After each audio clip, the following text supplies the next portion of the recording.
Good morning, hello and welcome. We are your entertainment program during the breaks. Of course, it's about endoscopy, so have your coffee and watch us, listen to us. So I welcome my two guests for this morning. It's Ulrike Beilenhoff from Ulm. She represents ESGE, and Enrique from Madrid, Enrique Rodriguez de Santiago. You're standing for the ESGE. Yes. But we are talking serious business, ladies and gentlemen, because it's green endoscopy. That's our topic. Mm-hmm. So, Ulrike, who is greener, the nurses or the doctors? Oh, that depends on the person, I would say. I hope that the whole department gets green. Yeah. That's the answer we were all hoping for, of course. And is there opposite of green, like black or? I think we are not green right now. So the opposite was what we are doing currently. So I think we should aim to be greener at least, but opposite, hopefully not. So let's do a little bit of housekeeping at the beginning, because not everybody, like I was a few weeks ago, is familiar with the terminology. So there is a new position statement from the ESGE, the two of you were responsible for, and there is the main term is GHG. So it's not CO2. What's that standing for? GHG stands for greenhouse emissions. And we believe that CO2 is the main greenhouse emission, but actually we have more than 10 relevant greenhouse emissions. From our perspective, probably CO2 is the most relevant one, but for example, nitrous oxide, which is used for sedation and in anesthesia, has 300 times the greenhouse power than CO2. So that's why we use the broader term. So I read a bit in the internet, of course, and so the medical GHG production is about between 1% and 5% estimated worldwide. Still, we are going to try to reduce it. So Ulrike, can you maybe, what's most closest to your heart from the position statement? Where, you know, I read the position statement, it's also online, I think, or will be online, right? Mm-hmm. There are a lot of statements that we should do better. Of course, but where would you like to start from the assistant standpoint? Yeah, we produce a lot of waste. Endoscopy is the third highest producer of waste in the hospitals after OR and intensive care. And I think we can do a lot with separating the different things. At the moment, everything is thrown into one box. That is one point, but just to avoid waste, I think it's too short. We have to put it in a broader perspective and also to prevent things, yeah? Not only just to manage the waste we already produce, but perhaps also to prevent waste. So that is... So the topic is waste separation, isn't it? Not only, yeah. I think most waste goes into medical waste, right? So where do you put your envelopes and stuff from the accessories? Yeah, that is the point. At the moment, everything is thrown into one box and then it is burned. But the question is, can we recycle some of the packages, plastic, whatever? Yeah? Because the medical waste has to be processed much more mm-hmm. intensively, mm-hmm. and that's more energy consuming. So that's what we get. So we put the stuff into the wrong basket, isn't it? Or we only have one basket. Yeah, which is wrong. Yeah. Okay. Yeah.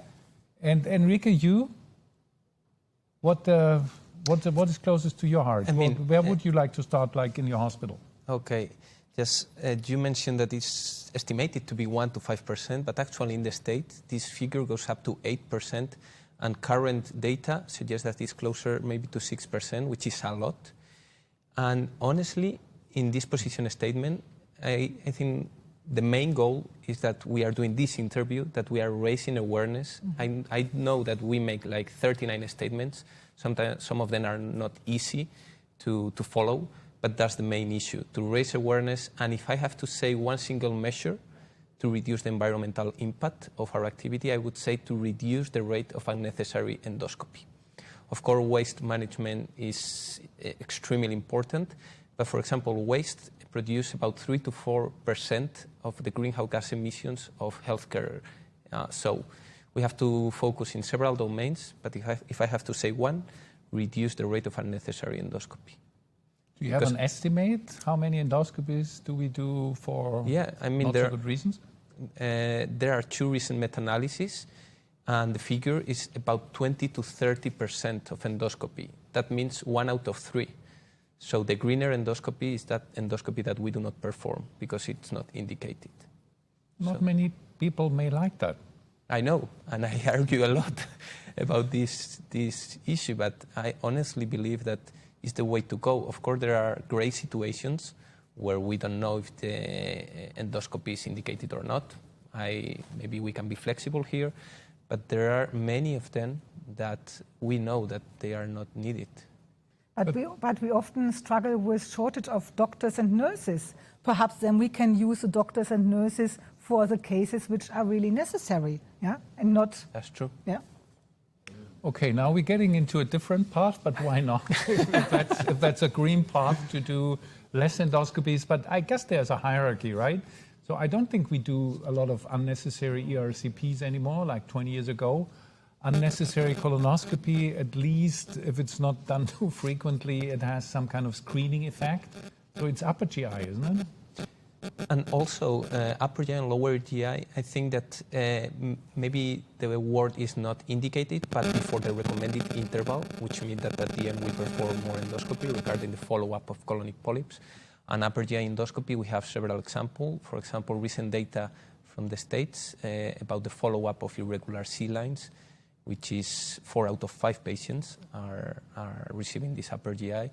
And I think, as you said, we should focus the attention in upper and lower both, but ERCP US probably is not the main problem. Okay, I think there is another topic we can't avoid here, because the whole thing came up with the introduction of single-use scopes. Maybe this was a bit too much, so people said, wait a bit, what are we doing here? But so what's your opinion? I mean, maybe let's start with ERCP, because maybe the other stuff is coming as well. Let's start with ERCP. So the position statement, maybe you can repeat what it says. Okay, that was a very controversial issue, and it is. So the current recommendation is that ESGE and ESGE recommend against the routine use of single use duodenoscopes and in general endoscope, but most data is from duodenoscopes.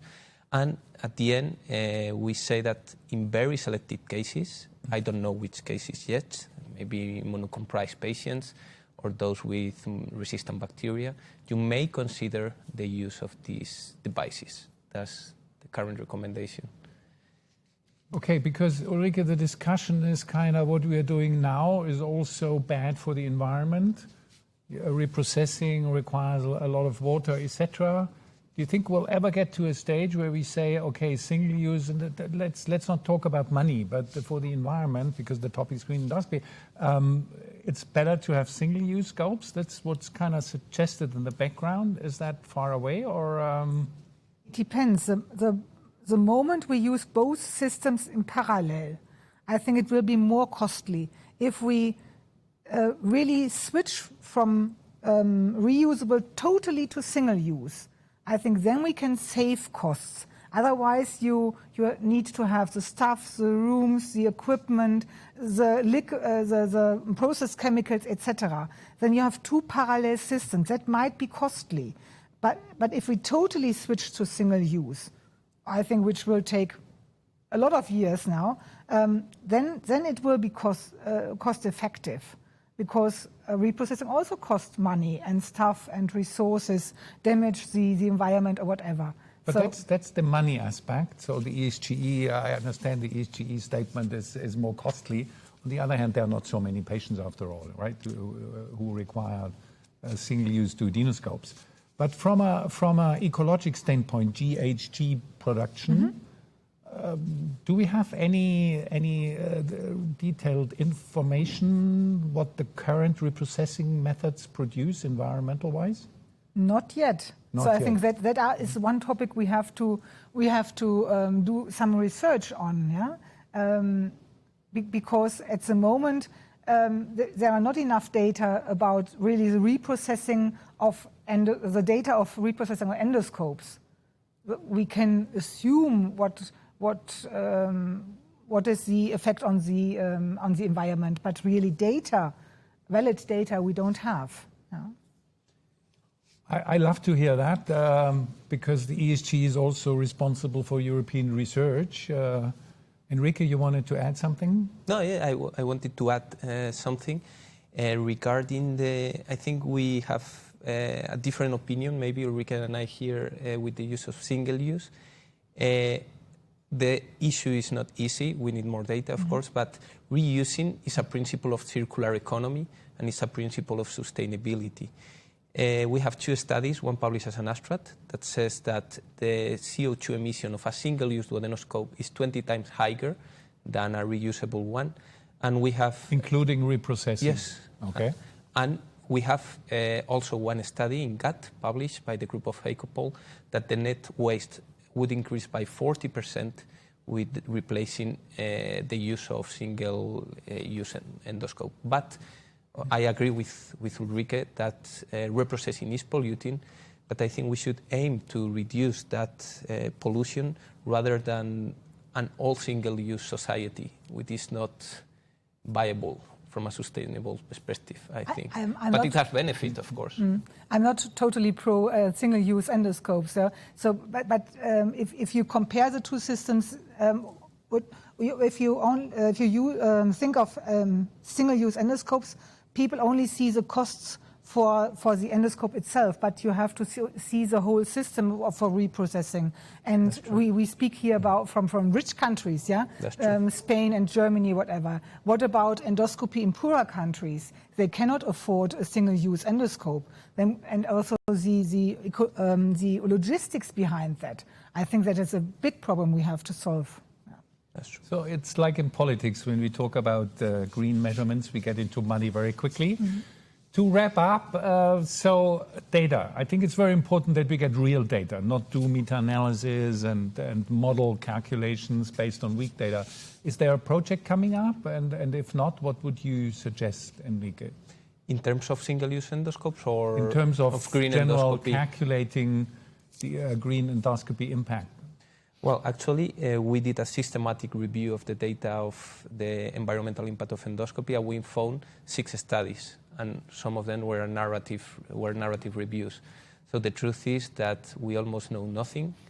So hopefully, in 10 years, we do this interview, and we have hundreds of studies about this topic. But right now, few data. That's the truth. Well, I would be happy with 2 years and 2 studies already, 2 good ones. So we all keep our fingers crossed. I'm very grateful for your comments. I think there is much to discuss in the future. Thank you to everybody. So I hope you finished your coffee and get back to your session. Thank you very much.